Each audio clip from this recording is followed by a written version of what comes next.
Hey guys, welcome to YouTube channel and magkakaroon tayo ngayon ng Learn Bicol Words Part 22. First, ang isda sa Bicol ay sira. Halimbawa, takulong sira sa table. Sa Tagalog nun ay maraming isda sa table. Ang sinaing sa Bicol ay sinap na.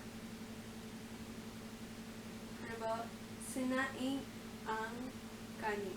Sa Bicol nun ay sinap na ang maluto.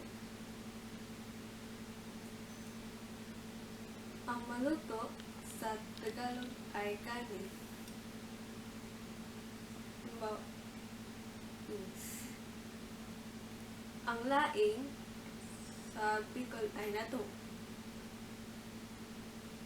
Halimbawa, ang laing ay masarap. Sa Bicol, ang natong ay masarap. Ang saging sa Bicol ay batag.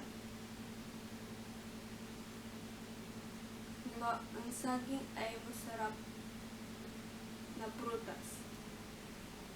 Sa Bicol ay batag ay masarap na prutas. Ang alamang sa Bicol ay balaw.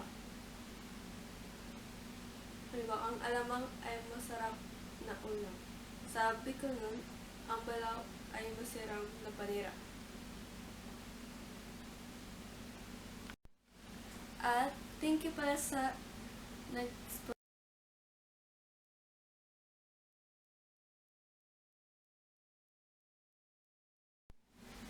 And thanks for watching. If you like this video, thumbs up and don't forget to subscribe to my channel. See you guys in the next video. Welcome.